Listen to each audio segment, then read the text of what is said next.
Hi everyone, मैं सभी divine souls का वेलकम करती हूँ मेरे इस यूट्यूब चैनल पर जिसका नाम है ट्विन फ्लेम डीवा। अगर आप नए हैं मेरे चैनल पर तो नए लोगों के लिए मैंने एक डिस्क्रिप्शन बॉक्स में वीडियो का लिंक शेयर करा हुआ है। अगर आपको आपका इनर वर्क शुरू करना है तो इनर वर्क को शुरू करने से पहले कुछ मेंटल क्लैरिटीज रिक्वायर्ड होती हैं twin flame journey, twin flame connection के बारे में। सो मेक श्योर आप उस वीडियो को जरूर सुन लें। और किसी भी पर्सनल सवाल का जवाब मैं आपको कमेंट या फिर ईमेल के थ्रू नहीं रिप्लाई करती हूँ। पर्सनल सवालों के जवाब आप मुझसे सिर्फ सेशन में पूछ सकते हैं। सेशन आप कैसे बुक कर सकते हैं उसके लिए भी एक वीडियो का लिंक मैंने डिस्क्रिप्शन बॉक्स में शेयर करा हुआ है। तो आज न्यू मून है और न्यू मून फुल मून हर मंथ आता है। ये नए लोगों के लिए अपडेट है कि अगर आपकी रिसेंट में अवेकनिंग हुई है तो आपको अपनी एनर्जीज को ऑब्जर्व करना होता है न्यू मून पर। न्यू मून की जो एनर्जी होती है, फुल मून की एनर्जी है, वो कुछ टाइम पहले से शुरू हो जाती है, 2 से 3 दिन पहले, और उसके 2 से 3 दिन या 4 दिन बाद तक भी रहती है। सो अगर आपको new moon full moon effect करता है तो न्यू मून और फुल मून की कई सारे रिचुअल्स और रेमेडीज जो कि बहुत आसान है, मैं शेयर कर चुकी हूँ चैनल पे। अगर आप उसे परफॉर्म करोगे तो आपको उसके पॉजिटिव रिजल्ट 3 से 6 मंथ्स में देखने को जरूर मिलते हैं। सो मेनली जो है कि आपको अपनी एनर्जीज को जरूर ऑब्जर्व करना है, क्योंकि जब आप रिचुअल्स करते हो तो उसके बाद के जो इफेक्ट होते हैं वो आपको समझ में आने चाहिए। ट्विन फ्लेम का जो इनर वर्क है उसमें एनर्जी वर्क प्लस में कार्मिक लेसन्स को लर्न करना होता है, कार्मिक पैटर्न्स को ब्रेक करना होता है, कार्मिक साइकिल्स को ब्रेक करना होता है, प्लस में आपके बिलीफ सिस्टम को क्लियर करना होता है। बिलीफ सिस्टम पर मैं आपसे मल्टीपल वीडियो शेयर कर चुकी हूँ। सो इन तीनों चीज़ों को आपको पैरेलली एक लेवल पर जरूर काम करना होता है। क्यों? क्योंकि अगर आप सिर्फ एनर्जी वर्क कर लेते हो, सारे कार्मिक पैटर्न्स, कार्मिक साइकिल्स को भी ब्रेक कर लेते हो, तो स्टिल जो बिलीफ सिस्टम है वो पेंडिंग रहता है। और बहुत सारे जो एक्टिवेशंस होते हैं या जो हीलिंग है वो एक्चुअली में बिलीफ सिस्टम के गलत होने की वजह से नहीं हो पाती है। सो आज का सवाल आपकी अवेयरनेस से जुड़ा हुआ है, ये आपको पता होना बहुत ज़रूरी है। एंड अगेन आई से कि मेरे पास कोई किताबी ज्ञान नहीं है, कोई किताबी नॉलेज नहीं है, सब कुछ गाइडेड था एंड ऑब्जर्वेशन का पार्ट है। सो ऐसा कौन सा ऑर्गन है इंसान की बॉडी में जो आपकी इंट्यूशन पावर से कनेक्टेड होता है, डायरेक्ट कनेक्शन होता है उसका। और जो रियलाइजेशन है जब से मैं इस चीज़ को ऑब्जर्व कर रही थी कि वही पर्टिकुलर ऑर्गन है जो डार्क फोर्सेस के द्वारा ज़्यादा टारगेट करा जाता है। तो अगर एक इंसान की बॉडी में उस पर्टिकुलर ऑर्गन्स में इश्यूज होने शुरू हो जाएंगे या फिर डैमेज हो जाएगा तो वो इंसान फिर इंट्यूशन पावर को कभी नहीं सुन सकता है। सो आपको अपने थॉट्स शेयर करने कि आपके अकॉर्डिंग वो कौन सा ऑर्गन है जो इंट्यूशन पावर से डायरेक्टली कनेक्टेड होता है। तो इस पर्टिकुलर ऑर्गन का कनेक्शन किसी जेंडर से लेना देना नहीं है, ये दोनों में सेम ही होता है। सो आप मुझे कमेंट करके बता सकते हैं कि आपके अकॉर्डिंग वो कौन सा ऑर्गन है जो कि इंट्यूशन पावर से डायरेक्टली कनेक्टेड होता है। और ये पर्टिकुलर ऑर्गन ऐसा है कि जो चीज़ मैंने ऑब्जर्व करी है कि जितने भी अभी लोग कनेक्ट हुए हैं सेशन में कि यहाँ पर पेन बहुत ज़्यादा रहता है, तो इसके पीछे रीजंस होते हैं। सो जिस वक्त मैंने ये रियलाइज़ करा था कि ये पर्टिकुलर चीज़ें हो रही हैं कि जो एंटिटीज़ हैं टारगेट करती हैं पर्टिकुलर इस ऑर्गन को, तो वहाँ से मैं क्या करती हूँ, मैं अपनी फिजिकल बॉडी पे और ज़्यादा ध्यान देना शुरू करती हूँ। और कई सारी जो नेचुरल चीज़ें मुझे करनी पड़ी हैं उस पर्टिकुलर एरिया को ध्यान रखने के लिए।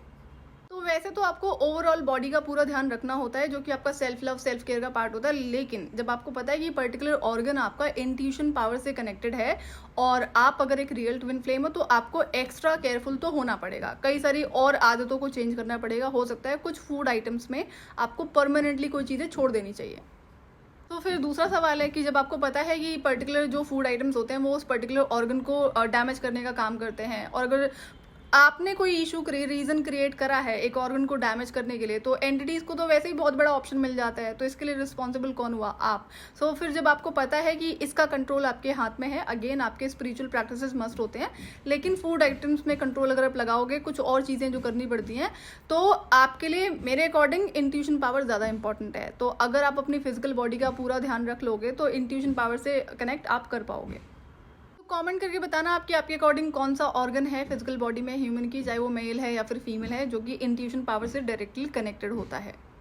और अगर आपको समझ में आता है कि ये पर्टिकुलर ऑर्गन है तो उसके पीछे का रीज़न क्या हो सकता है कि यही ऑर्गन क्यों आपकी इंट्यूशन पावर से कनेक्टेड है, तो ये काफ़ी डिटेल में इस पर इन्फॉर्मेशन है जो मैं शेयर ज़रूर करूँगी, बट ये फिलहाल आपके लिए सवाल है।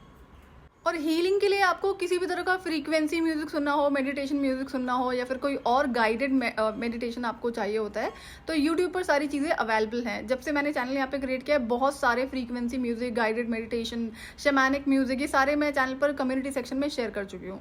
सो अगर आप नए हैं तो आप टाइम टू टाइम मेरे कम्युनिटी सेक्शन को जरूर चेक करते रहा करिए। वहाँ पर आपको सारी जो हीलिंग फ्रीक्वेंसी म्यूजिक होती है वो आपको मिल जाएंगे।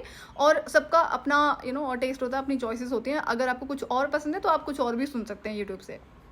एक और बात, चैनल पर कुछ लोग ऐसे हैं, या शायद बहुत सारे लोग ऐसे होंगे, जो जब मैं सवाल करती हूँ ना तो वो रिप्लाई नहीं करते कमेंट में। जो मैंने बोला है कि जब भी आप कमेंट करते हो तो इससे थॉट प्रोसेस का पता चलता है कि एक इंसान के अंदर कितने और सारे ब्लॉकेजेस होंगे और बहुत सारी चीज़ें समझने को मिलती हैं।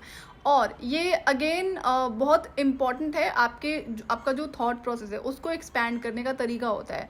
सो अगर आपको किसी सवाल का जवाब नहीं पता है, एग्जाम्पल यही वाला सवाल है, मैंने आपसे पूछा कि कौन सा ऑर्गन है, नहीं पता है, तो आप थोड़ा बहुत रिसर्च तो कर सकते हो गूगल पे। रिसर्च करने से क्या होता है, अलग अलग इन्फॉर्मेशन आपको देखने पढ़ने को मिलेगी। और जब भी आप रिसर्च करते हो, मेरी रिक्वेस्ट है कभी भी उस इन्फॉर्मेशन को डायरेक्टली फीड मत करा करो। पढ़ा है सिर्फ जस्ट फॉर अ फन पढ़ लिया है, क्यों? क्योंकि बहुत सारी चीज़ें गलत भी लिखी होती हैं, मिसगाइडेड होती हैं। तो ये कभी नहीं कह सकते कि जो रिसर्च आपने करा है वो एग्जैक्टली ही सही होगा। मुझे गाइडेड रहता है जो भी चीज़ें डिवाइन की तरफ से होती है, तो I am able to identify कि कौन सी चीज़ गलत है, कौन सी चीज़ सही है। अब लोग नहीं कर पाते तो फिर वो कहते हैं कि उसने तो ये बोला था, उसने तो ये लिखा था। तो इस चीज़ को अवॉइड करने के लिए सिर्फ रिसर्च कर सकते हो आप।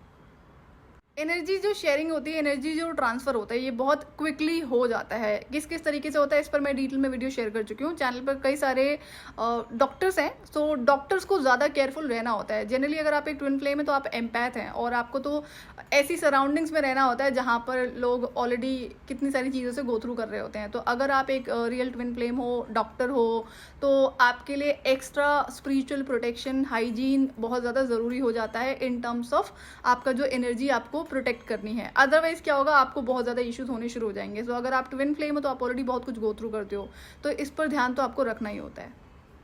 तो पहला तो डॉक्टर्स हो गए। दूसरा, ऐसा कोई और प्रोफेशन जहाँ पर आपको किसी दूसरे इंसान को डायरेक्टली टच करके कोई सर्विस देनी पड़ती है। एग्जाम्पल की योगा टीचर, एंड कोई और भी हो सकता है, जैसे किसी और तरह की थेरेपीज वगैरह आप प्रोवाइड करते हो। और अगर आप एक ट्विन फ्लेम हो और एम्पैथ हो, तो इस केस में ये चीज़ें आपको बहुत ज़्यादा ध्यान रखनी पड़ती हैं। एनर्जी शेयरिंग बहुत ईजिली हो जाता है, सो इसका ध्यान तो आपको रखना ही पड़ेगा। सो आप मुझे कॉमेंट करके बताना कि आपके अकॉर्डिंग वो कौन सा ऑर्गन है जो इंट्यूशन पावर से कनेक्टेड होता है।